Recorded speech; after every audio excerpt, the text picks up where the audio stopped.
A Casa do Demo es una casa rural con historia situada en una de las zonas más bellas de La Coruña, España.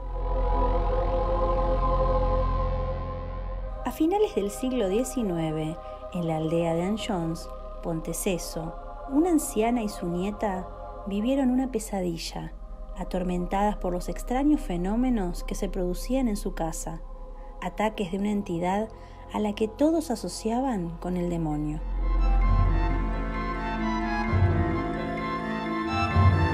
Objetos que se movían por la casa, papas que volaban, piedras que caían y golpes invisibles.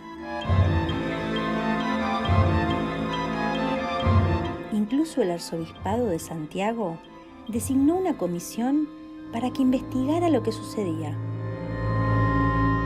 Documentos oficiales de la Iglesia compostelana, informes y cartas de testigos presenciales, noticias de la prensa e incluso un acta notarial. Estas son las principales fuentes que certifican la veracidad de los hechos ocurridos en Anllóns. Cuando el cura de Anllóns, Juan Antonio Combarro, comprobó que en la casa ocurría algo inexplicable, decidió informar a su arcipreste, el párroco de Malpica. Las noticias de los periódicos fueron las que mayor difusión dieron a estos hechos. Las referencias al caso de Anllóns corresponden a los ejemplares de mayo del año 1900. En 1925, un investigador de fenómenos paranormales recopiló los sucesos de Anllóns en un libro titulado Eva y María, fenómenos diabólicos y milagros que demuestran el cumplimiento de la promesa hecha en el paraíso. Se reprodujeron relatos posteriores en 1955 y 1973. Como era natural, yo principié a reputar su narración por cuentos de viejas, teniendo yo prevención contra tales narraciones y en casi la totalidad de los casos suposiciones de alucinados. Una vez en la casa, de repente cae ante mis ojos una piedrecita con suave proyección al suelo. Algo me alarmó y avivó mi diligencia para examinar la posibilidad de una causa natural. No se hizo esperar mucho la caída de otra piedra en condiciones que me hizo dudar en forma. Muy pronto cae a mi lado un pilón de una báscula romana y luego una mano de un paraguas, trastos abandonados que no se sabía que existiesen en la casa y demás objetos que no se sabe bien de dónde vienen. Para disipar mis dudas, se posan como unas 6 o 7 patatas con suave proyección que en una piedra a nivel apenas se desparramaron, siendo esféricas como se sabe.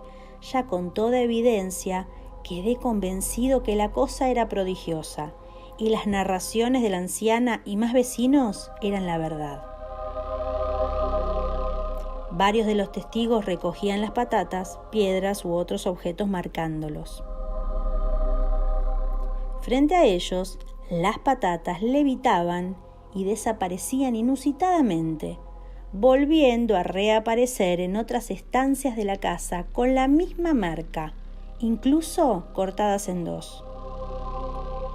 Hay crónicas que citan que algunas de las papas que aparecían partidas tenían el aspecto de haber sido cortadas en ese mismo instante.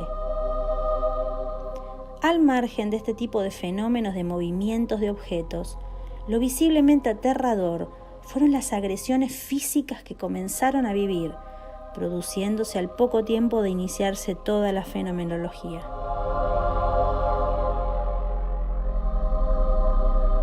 Tanto la anciana como su nieta eran zarandeadas y arrastradas del cabello mediante una fuerza invisible. Los testigos allí presentes no veían ni sabían el origen de los ataques, pero percibían visualmente cómo las mujeres eran arrastradas por la casa, cómo su pelo se estiraba, pareciendo que una mano invisible tirara con fuerza. Recibían bofetadas que les marcaban el rostro y hacían que las mujeres giraran sus caras con una violencia tremenda. También eran empujadas de una forma brutal, golpeándose contra las paredes, y todo ello visto por numerosos testigos que dieron fe de lo que estaba pasando.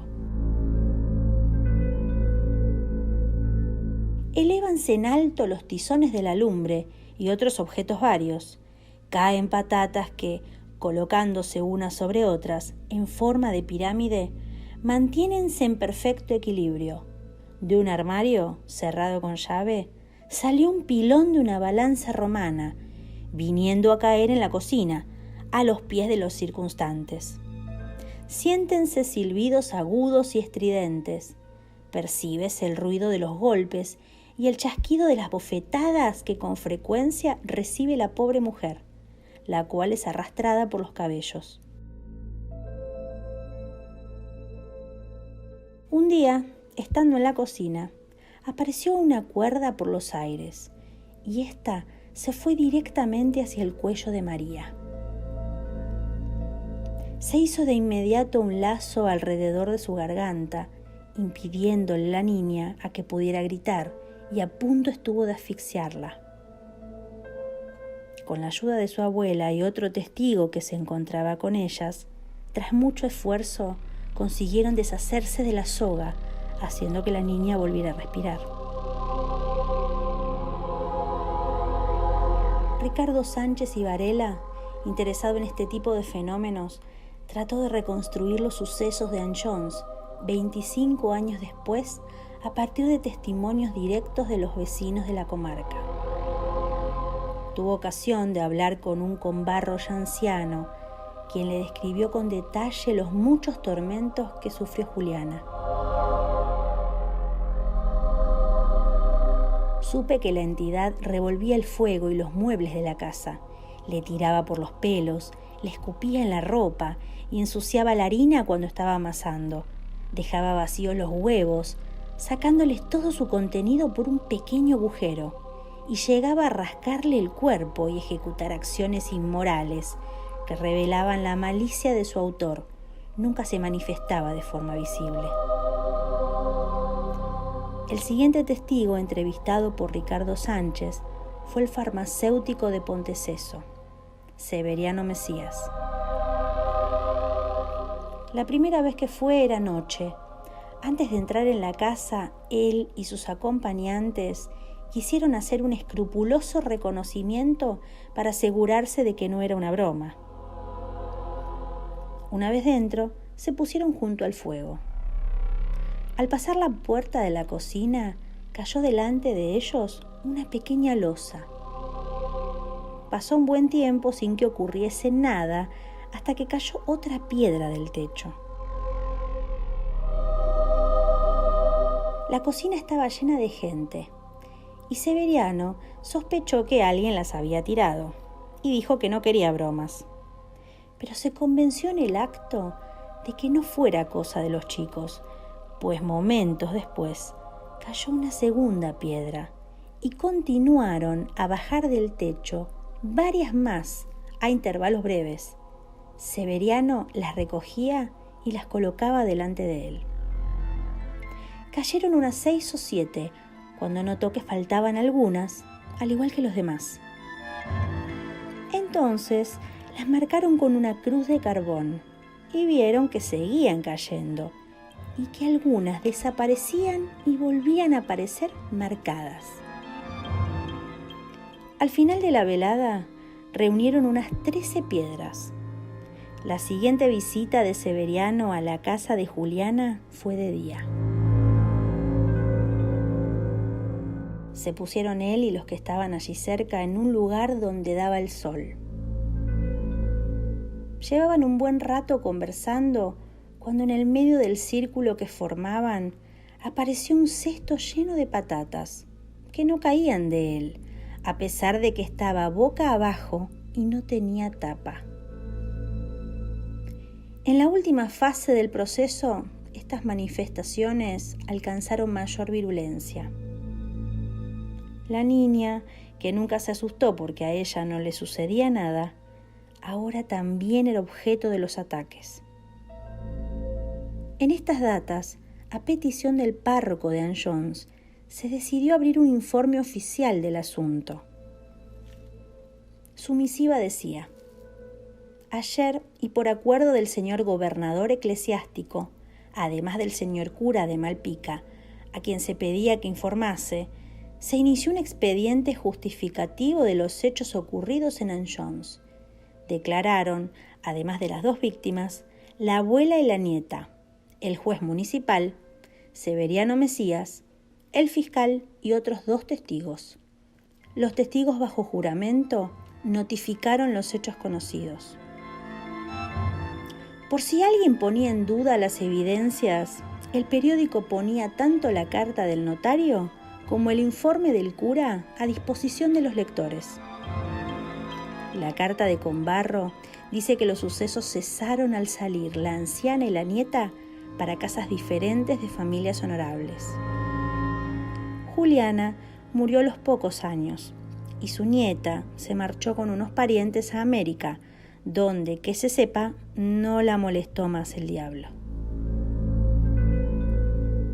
María Cundins nunca volvió a Anne Jones y no se sabe qué fue de su vida. Es casi imposible que María siga viva, por lo que la única esperanza de saber algo más de su historia sería localizar familiares o descendientes suyos, algo que también parece poco probable.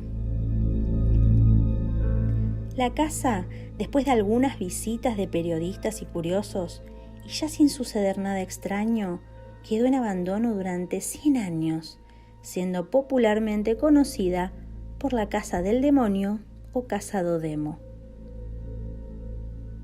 La vivienda la restauró hace unos años el joven biólogo Javier Nogueira. Sin embargo, a Nogueira el demonio parece haberlo dejado tranquilo.